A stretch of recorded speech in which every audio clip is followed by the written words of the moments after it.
You know, you don't even respond. Hello? Oh, that's better. Visually challenged people need auditory cues. I need you folks to know that you're out there because you're all fuzzy, kind of a thing. Welcome to the 94th Annual United Way of Greater Plymouth County Meeting and Award Celebration, Campaign Celebration. My name is Dennis Carmen, and I am very blessed and proud to be the President and CEO of this United Way of Greater Plymouth County. I thank you for being here.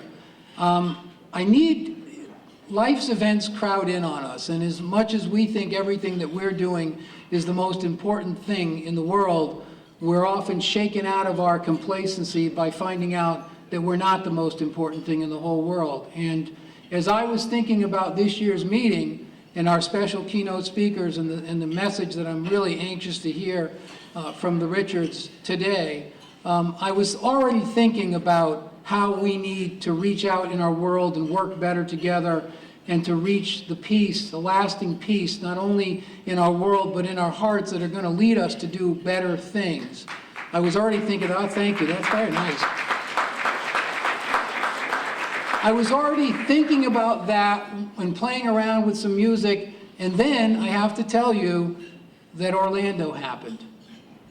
And in spite of all the good things that we're always doing, it's heartbreaking that something like that can happen anywhere, but especially in our country. And so, for a moment, I'm going to first ask you, if you wouldn't mind, to have a very brief moment of silence for the victims of Orlando, for their family, for their friends, and for all the important things that we need to think about beyond ourselves with this. So please join me.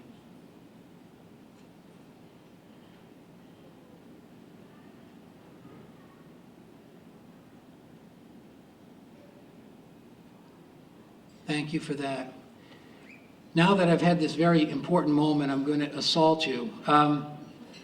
I don't write songs very often, so this is not necessarily one of the best, but I felt compelled, I really did. And I don't know about you, but sometimes my faith drives me to things. So I'm going to share this with you. Please recognize that it's not really complete, but you'll understand the sentiment. I have always viewed whatever I do with music as more the message.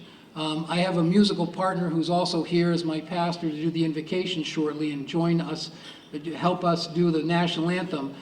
He knows how limited I am musically. But the message is important. So I wrote this. Hopefully you'll appreciate the message. And it was really partly inspired by our speakers today. So.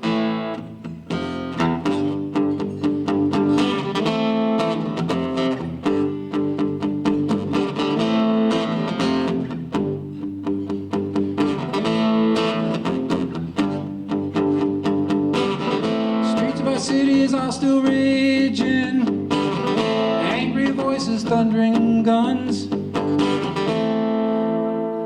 That's where you forget the words, right? I'll just catch up with it a second.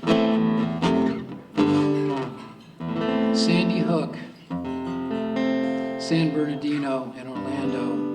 We're losing our daughters and our sons.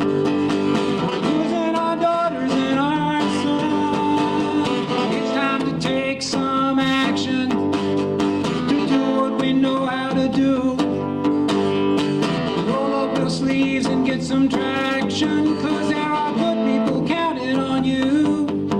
There are good people counting on you. Reach out your hands, reach out your hearts. United we must stand. Everyone's got to do their part. It's time to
gotta stand up for peace.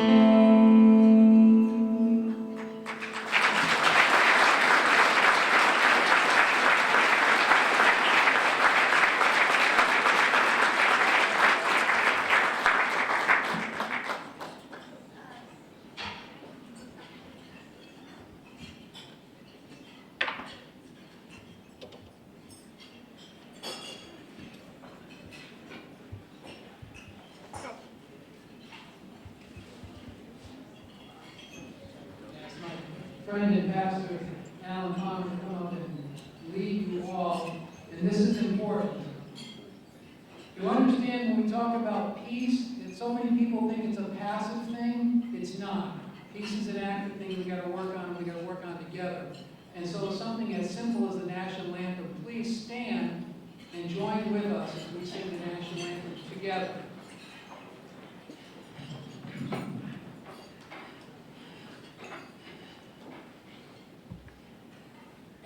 Words are up there if you're as old as we are, forget them.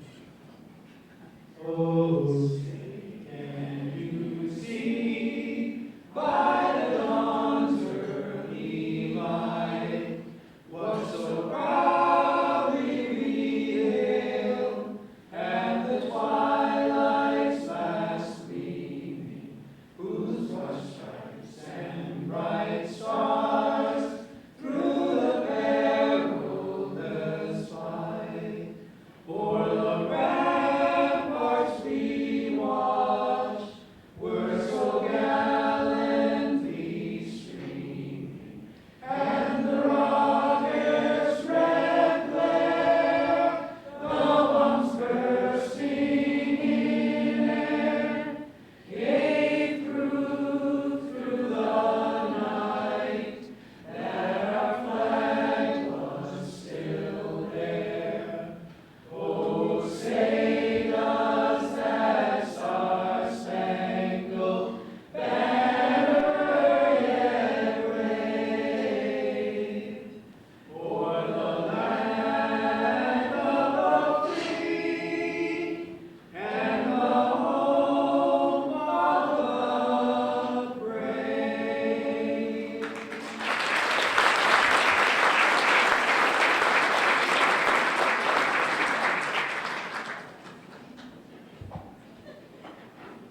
A moment ago, we had a moment of silence.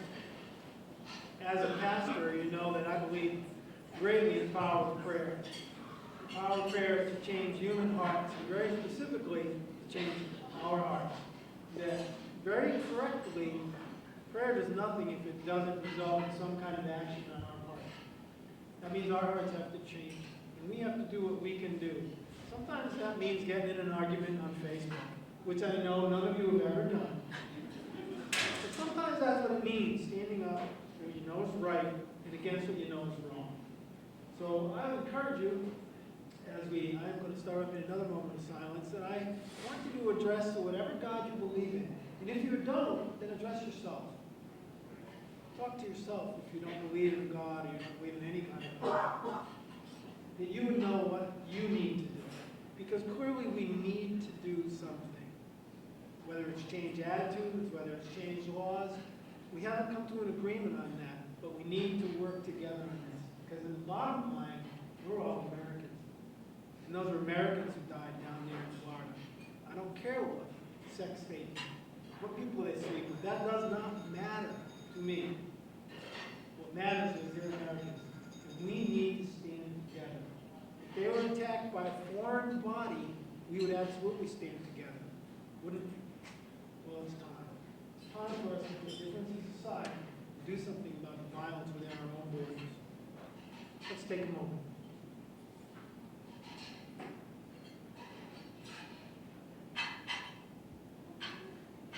And Father, now we ask that at this time, as we join together, we thank you for all the wonderful people in this room, their willingness to give. We pray that you bless them, that you bless this opportunity we have to come together and to celebrate the spirit of the United Way and what they do for our community and our society. Bless us now. May your spirit be among us. And in his name we pray. Amen.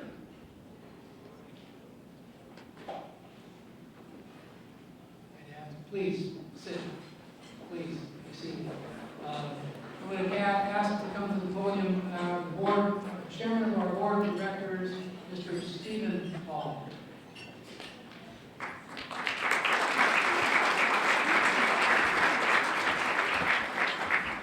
Thank you, Dennis.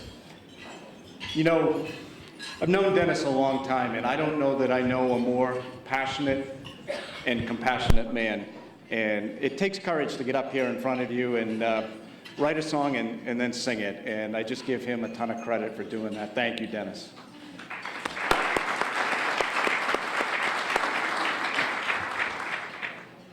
Now, I brought my trumpet with me as well. No, it's actually my pleasure to stand before you here today and just welcome our 3 corporate sponsors. So first, I would like to call each of them up separately to just give them a chance to welcome you here today. So first, it's the venue we're in, our host, Bridgewater State University.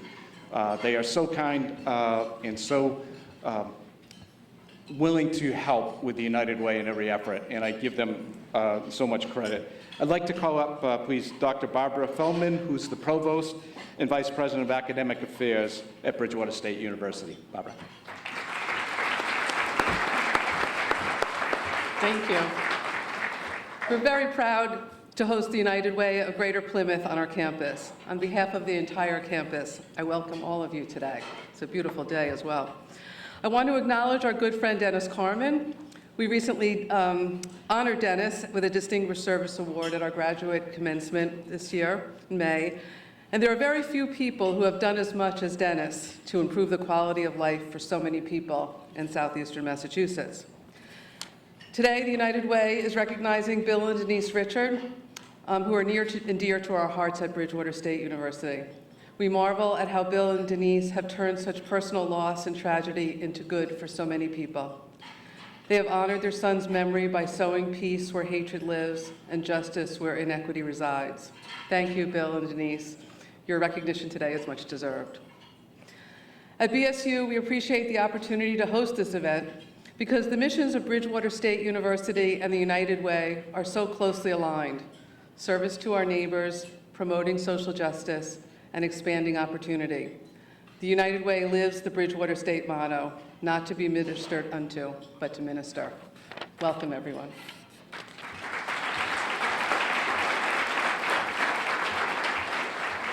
Thank you, Barbara. Our next corporate sponsor is Good Samaritan Medical Center, and it's my pleasure to welcome Tom Sands, who's the Chief Financial Officer at Good Sam.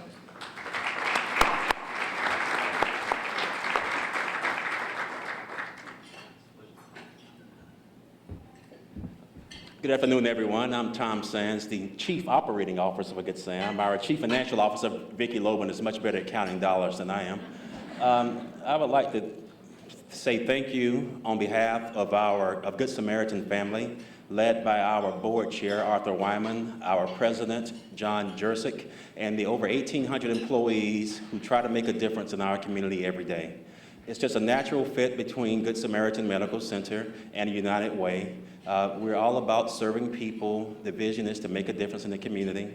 And as we were singing No More Hurting, I was thinking we should have yes to more loving. More loving will make a difference every day, and we won't have the incidences that we're having throughout our world. And so it's all about the people, and we have to support each other and call wrong when it's wrong and say yes when it's right. Thank you.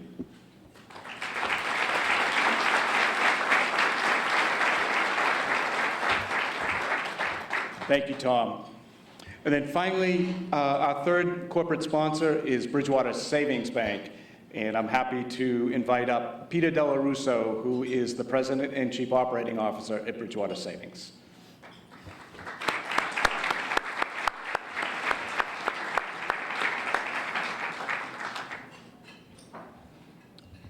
Apparently, Peter is not here.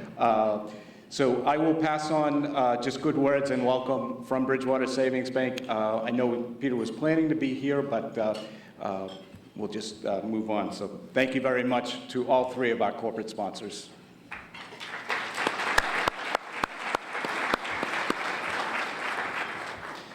Okay, it's now my pleasure to invite up to the podium both Monique Ailman of Good Samaritan Medical Center and Leo McNeil, retired from Harbor One Bank. And they will present, they're our Board Governance Committee co-chairs. Invite them to the podium.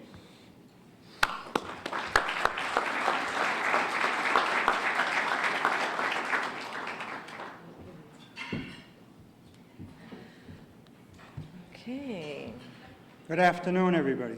Good afternoon. Thank you all for coming. This is a wonderful turnout, and we always look forward to this occasion every year to help the United Way and all the member agencies and all of you who support with your time and your financial resources.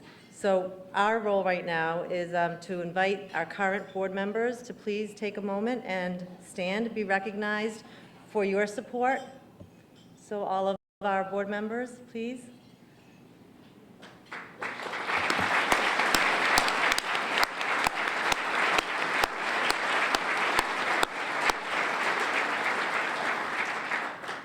As one of the newer board members, I just wanted to say I have a tremendous amount of respect and admiration for those who serve on the board of the United Way, of this United Way. It's a time commitment, there are monthly meetings, there's work to be done in between meetings, and it's just such a rewarding experience to see individuals from different walks of life truly committed to making the communities in our region the best that they can be. So I would like to just extend my gratitude for the people that I'm privileged to serve with and how they have helped me to come along and also for me to learn in this role.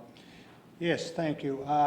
Next, it's our privilege and honor to identify for you 4 new board members that have been approved by the Governance Committee, and I'd like to thank the Governance Committee for its hard work in suggesting these people be nominated, and then subsequently the 4 of them were approved by the Board of Directors. So I'll give Monique the first one, and we'll go back and forth.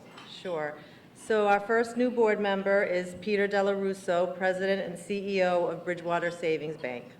And if you're here, I know Peter wasn't here for the earlier appreciation, but if Peter's here, would like to take a picture with him and the other 3 nominees, other 3 board members. So now we have Joseph Cardinal, Manager of Commercial and Customer Relations at National Grid. Is Joseph here? Ah. No, there you go. Maybe 3's lucky. You're right. David Fisher, Vice President of Human Resources at Signature Healthcare. There's David. There's David. Got a long walk.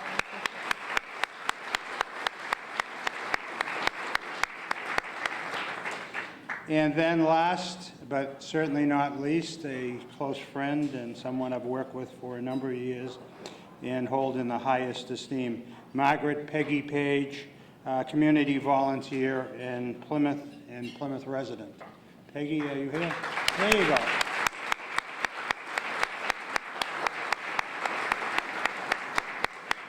Would also like to take a minute to recognize our board officers. You've already met and heard from Stephen Hall.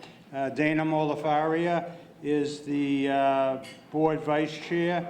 Kevin White in the back of the room, I saw Kevin stand up, is the treasurer.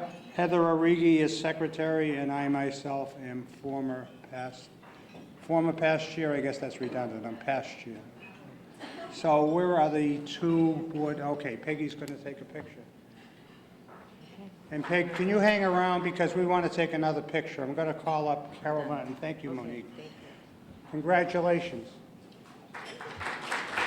Carol, would you mind coming up? Peggy, we want to take a picture for a special award. Yeah, here, you can. May I help you up? Here you go. Okay.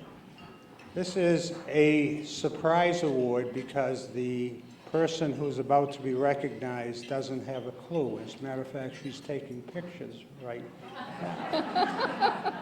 Peggy, we have the second Peggy. This is Peggy Watts of Harbor One Bank. Peg is being recognized for the 2016 United Way Community Spirit Award. There we have her taking pictures up on the wall.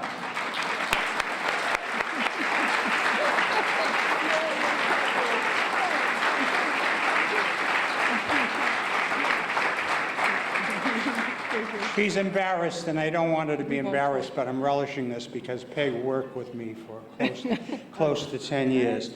And throughout and worked with Carol formerly. Throughout those 10 years, she made frequent appearances at United Way events such as today to take so many of the pictures that you've seen on our website, seen in our annual report, and other publicity. And she just does a marvelous job, spends endless hours doing it. So would like to say a very mild thank you and let you get off of the stage as quickly as possible. Please, applause for our community spirit room.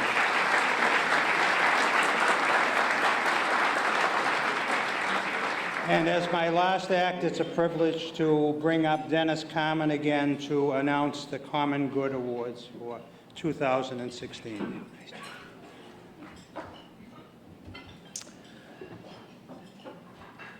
The Common Good Awards are something we're especially proud of because they're not necessarily related to whether someone supports United Way or not. How many people would agree with the statement that all lives matter? Do you agree? All lives matter? Yeah. All lives matter. And when we say that a certain group matters, it never means that we don't think that the other groups matter. All groups matter. All people matter. And these Common Good Awards are really sent out to those individuals, partnerships, people who have made a difference in the community in the areas of either education, health, and income, which are the three major categories that United Way provides resources for, and for which the many people and companies in this audience generate dollars for. So we have 3 awards, one in each category, and the first one is in the area of education. I have to tell you that it's not a real scientific thing we do, but this year, when I happened to pick up the phone and talked to the superintendent of schools of the Plymouth school system, Dr. Gary Maestas, and I said to him, "Who's the best educator that you know?" He did not hesitate a fraction of a second before he said, "Maria da Silva." Maria has been in the school system in this area for over 25 years, providing different linguistic services to those people from different cultures. So whether you're talking different languages and accommodating and assimilating people in, Maria has been at the heart of it. She is the head of the department in the Plymouth school system. So if Maria would please come forward and receive this year's Common Good Award in Education.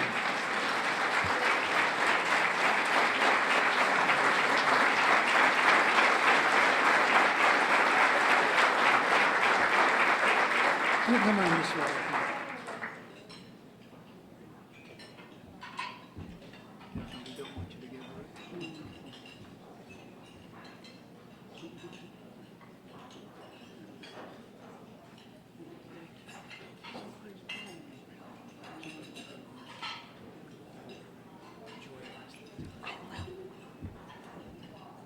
Thank you, Maria.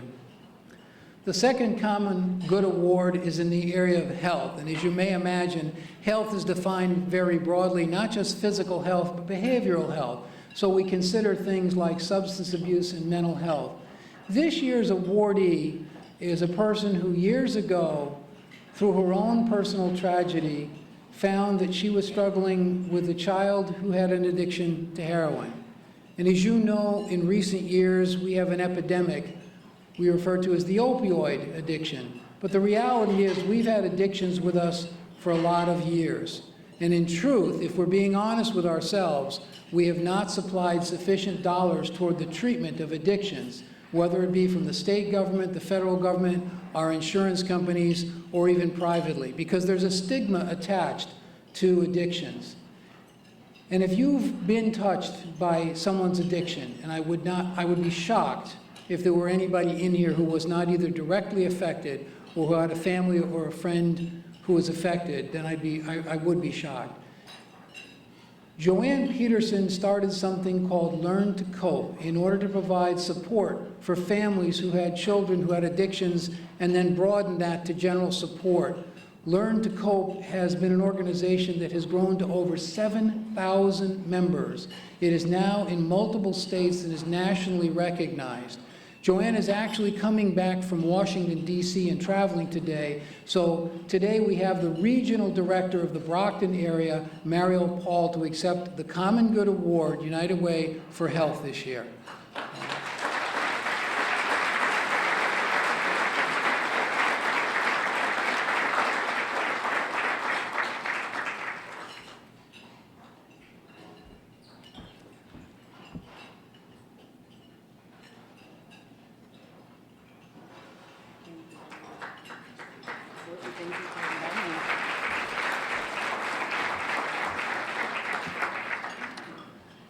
Finally, the Common Good Award in the area of income, and let me describe that just a little bit.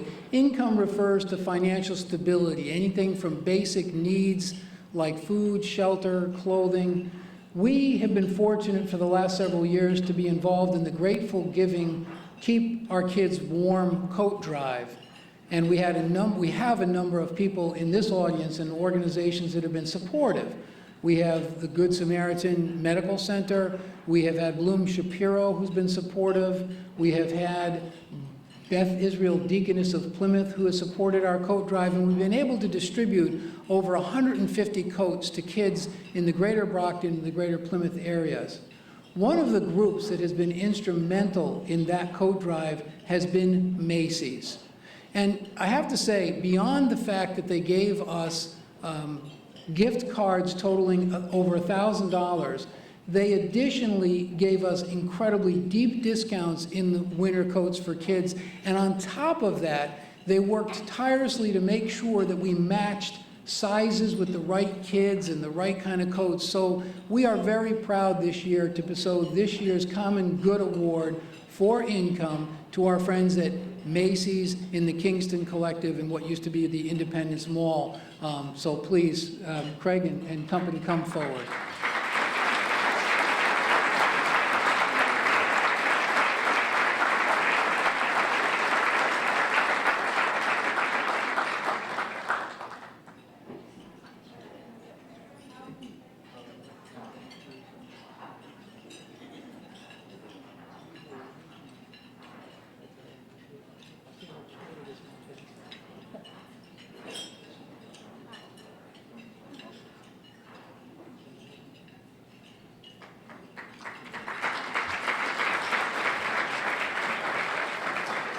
You know, we need to continue to recognize those people who are doing the right things, because we're spending so much more energy and wasting it on people who are maybe doing the wrong things. If we grow the healthy parts in our community, I think it becomes much stronger and much more resilient to all of the bad things that might happen. So thank you again for the recipients to this year's Common Good Awards. At this time, I'd like to ask Barbara Calgill, who is not only on our board of directors, but the chair of our Community Impact Committee, to talk about this year's Courage, United Way Courage Award. Thank you, Dennis. And I'd like to direct everybody to the video that's going to play right now of the most recent United Way campaign. I went to Main Street, I was actually here years ago, for drugs and alcohol, which is a different environment now. And it's just the program is just turned my life around totally. And without the funds and the support you get from everybody, it would not be allowed to, nothing would be. I just want to thank everybody in the United Way, part of this, and to whoever else contributes. Just thank you so much. That's Paul Harrington, and sadly, he contracted a fast-moving cancer, and he passed away several months ago. When our United Way posted his untimely passing, over 2,000 people responded to the Facebook page, many leaving emotional messages about Paul, as well as prayers for his family.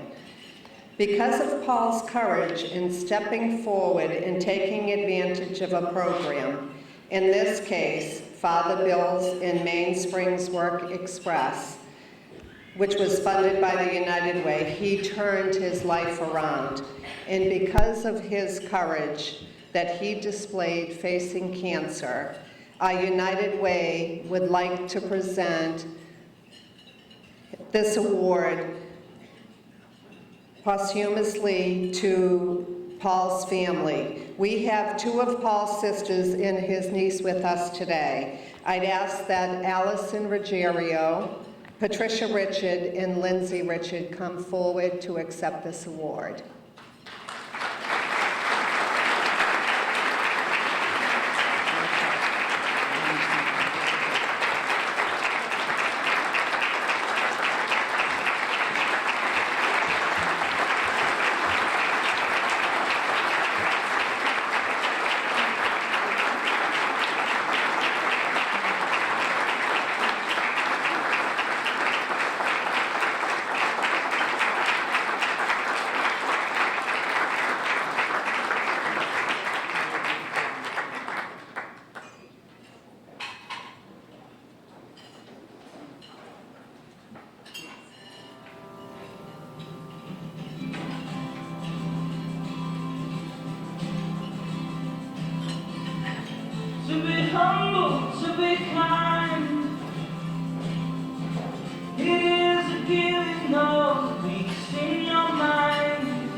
Thank you once again all for being here and being part of this great thing that we generally speaking call United Way.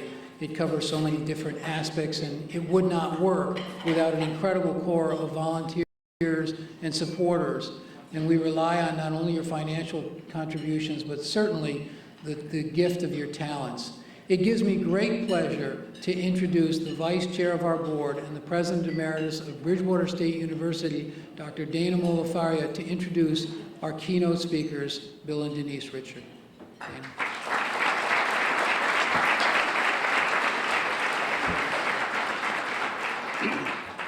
Thank you very much, Dennis, and welcome, everyone. First, let me say thank you not only for being here today, for all of what you do to support the broader community here in southeastern Massachusetts and in the Commonwealth. It makes a difference. Often we learn of tragedies and we think about how awful it is, particularly for those involved directly, most recently in Orlando and throughout our country and throughout the world. Those tragedies are felt by all of us, but specifically by those directly and more indirectly involved. Several years ago, such a tragedy occurred here in Boston. And the marathon bombing clearly was felt and reverberated throughout not only this community and this country, but throughout the world. At the center of that, at the epicenter of that, was a family, the Richard family. An 8-year-old boy who, at a very early age, understood the significance of peace, justice, fairness, and lived that through his parents and throughout his short life. When we think about those tragedies, we think about the grief, the personal grief that brings, and what that must feel like, and how painful that is. And we would not blame anyone for wallowing in that, for dealing with that, and being absorbed and consumed by that. The Richard family is a bit different. Bill and Denise Richard raised their family in a community as community-focused people. It didn't take the marathon bombing or anything else to engage this family. They were already engaged. They understood the value of being part of a community and how we live in a community. And so, Martin, at 8 years old, was gone physically. But Bill and Denise Richard understood that that spirit of their young son was still alive, and that it was their responsibility to live that life and that spirit and carry it forward. And they have.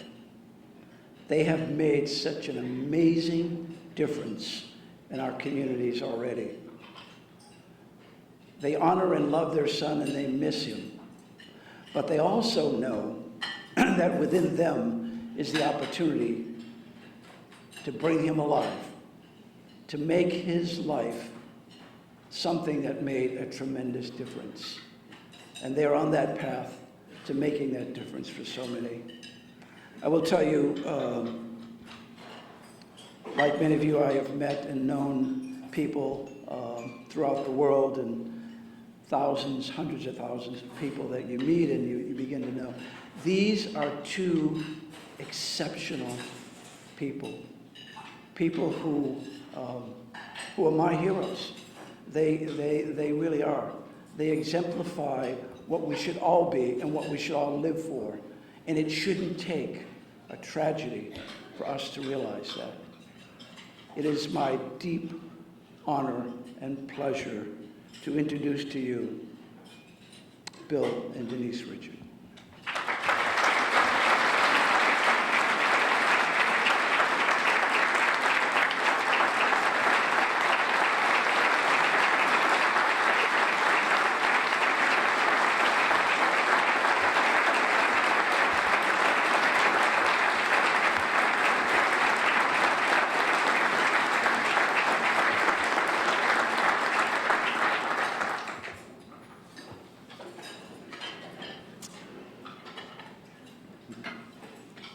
Thank you, Dana.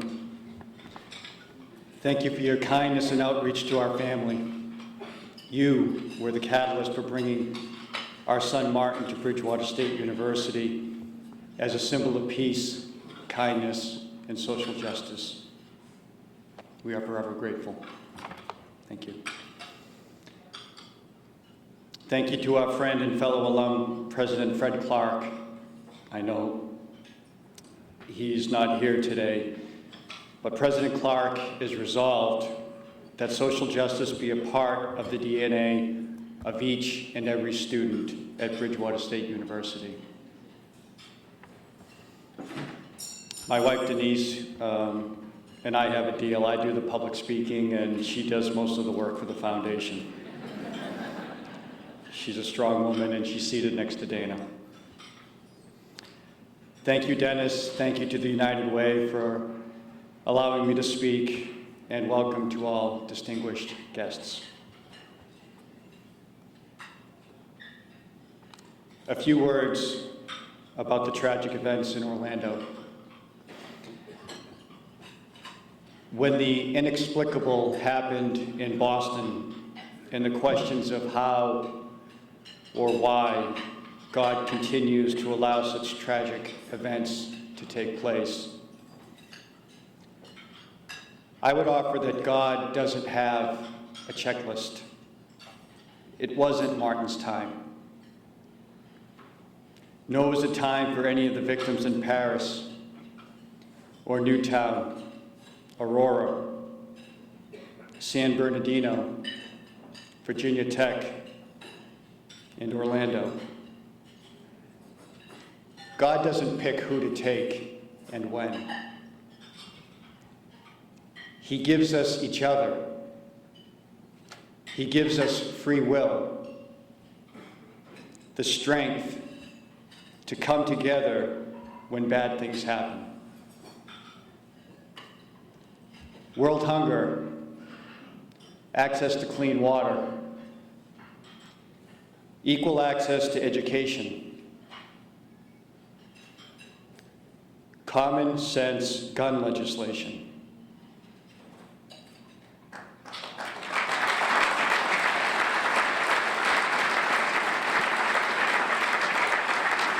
God has given us the tools to solve all of these issues. It's up to us now. So if you're sad or sickened by the actions in Orlando, write a letter to the families of the deceased. They will read them.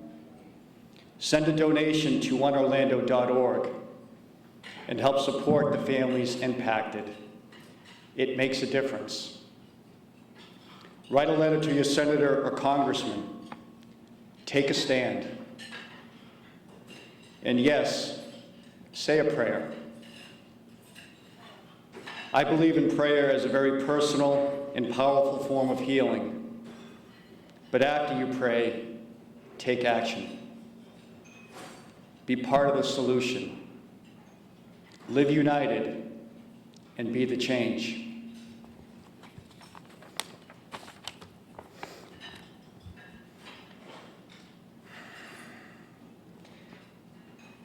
People are illogical, unreasonable, and self-centered.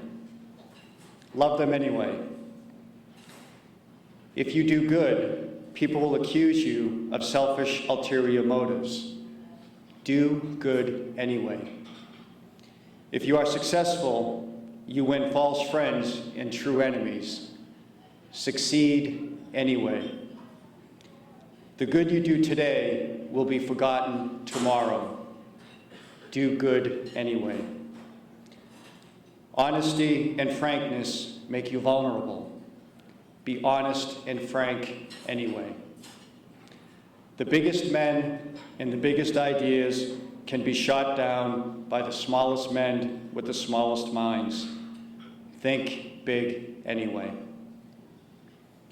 People favor underdogs, but follow only top dogs. Fight for a few underdogs anyway. What you spend years building may be destroyed overnight. Build anyway. People really need help, but may attack you if you don't help them. Help people anyway. Give the world your best, and you'll get kicked in the teeth. Give the world the best you have anyway. These paradoxical commandments were written by Dr. Kent Keith in 1968 when he was just 19 and a sophomore at Harvard College. His commandments subsequently spread all over the world and have been used by millions of people, including Mother Teresa of Calcutta. If I may be so bold to add an 11th commandment, you may not think your life right now is a second chance. Live life like it's your second chance anyway. The Buddha teaches us now is the only time we have. If we feel like we don't have enough time, the first thing to learn is not to waste the time we have. Our story is well known. Denise and I were living a quiet life in Dorchester with our 3 children, Henry, Martin, and Jane. I was fortunate to be at the same company for 20 years, serving as its vice president, while Denise worked as a librarian in our children's school. We both volunteered a few hours a month to our community. Denise as a secretary at our local neighborhood civic association, and I gave my time to our local Main Streets organization. We always taught our kids the importance of giving back and the value of community. Then came our life-changing moment. We lost our son Martin as a result of the bombings in Boston in April 2013. Our daughter Jane lost her leg. Denise lost vision in one eye, and my hearing is permanently damaged. Henry escaped physically unharmed, but emotionally devastated like the rest of us. It was during our extended hospital stay that we actually first discussed doing something in Martin's name. Maybe rebuild a local Little League field. We really didn't know what, but we knew that we would do something. Following our acute recovery and not nearly prepared for our new normal, we left the professional lives we had and formed the Martin Richard Charitable Foundation. Its mission is to honor Martin's message of no more hurting people, peace, by investing in education, athletics, and community.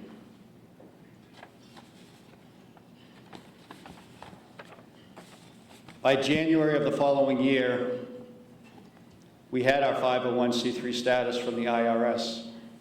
And in April of 2014, we had over 100 people running for Martin in the Boston Marathon for Team MR8, Martin's initials and favorite number. Since its inception and in Martin's name, we've had over 400 athletes and non-athletes run the Boston and New York City marathons, as well as the Falmouth Road Race. We've had over 50,000 donors to our foundation. And in just over 3 years, the Martin Richard Foundation has donated over $250,000 to over 100 charities in New England and across the region.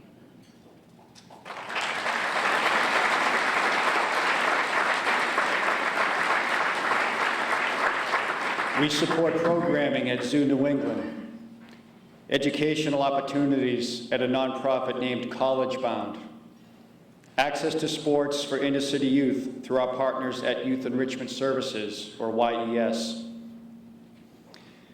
With our local Boys and Girls Club, we created the Martin Richard Challenger Sports Program, a year-round sports league for kids with physical and cognitive disabilities. It's a program we are in the process of replicating and offering to other cities and towns in the region, with the town of Canton, Massachusetts being the first. Our youth board of directors, comprised of our son and daughter and friends of theirs and Martin's, have completed their 4th service project at a local shelter for women and their children. This fall, we plan to break ground on a park in Boston, a world-class park on Four Point Channel, adjacent to the Boston Children's Museum. It is a 1-acre site that will transform into a universally accessible park with play space. Martin's Park, our gift back to Boston, the greatest city in the world, a city that rallied around our family, and a city we are proud to call home.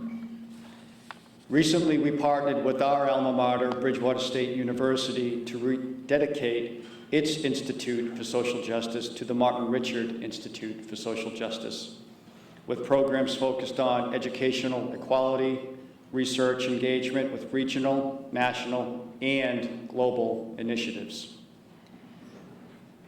There is a bronze statue of Martin on campus, a statue of Martin holding his famous sign, here forever to remind students, faculty, and visitors that they have a choice. Like Martin, we hope they choose peace. We hope they choose kindness. I'm here to tell you that you don't need a life-changing moment to change a life.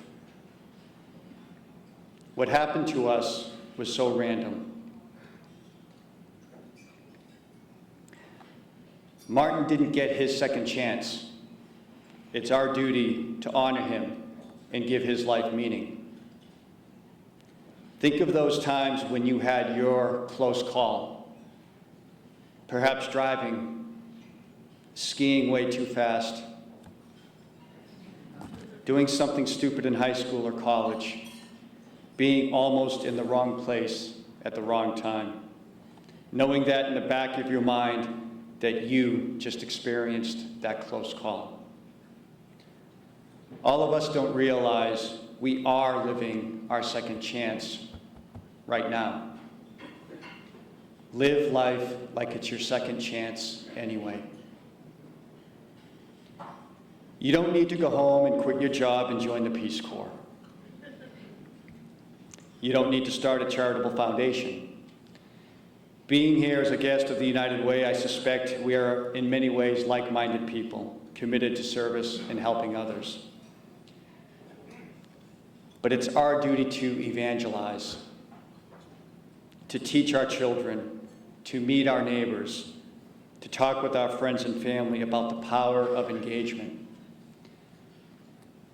The incredible feeling about being part of something bigger than yourself.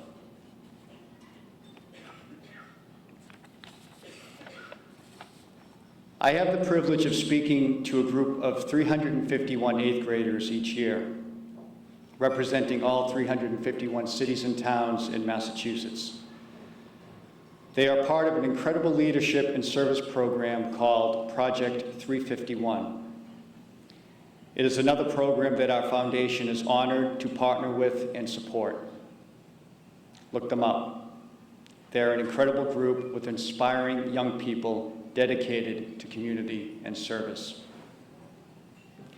I'm going to tell you what I tell them, that making a difference in someone's life isn't complicated. It comes down to a simple act, a simple choice. And what young people and grown-ups forget is that kindness is a choice. I challenge all of you to choose kindness. But choosing kindness is only half of it. Never forget that you have the power to decide how you respond. People will hurt you, but you can choose not to hurt them back. You can choose kindness. And don't wait.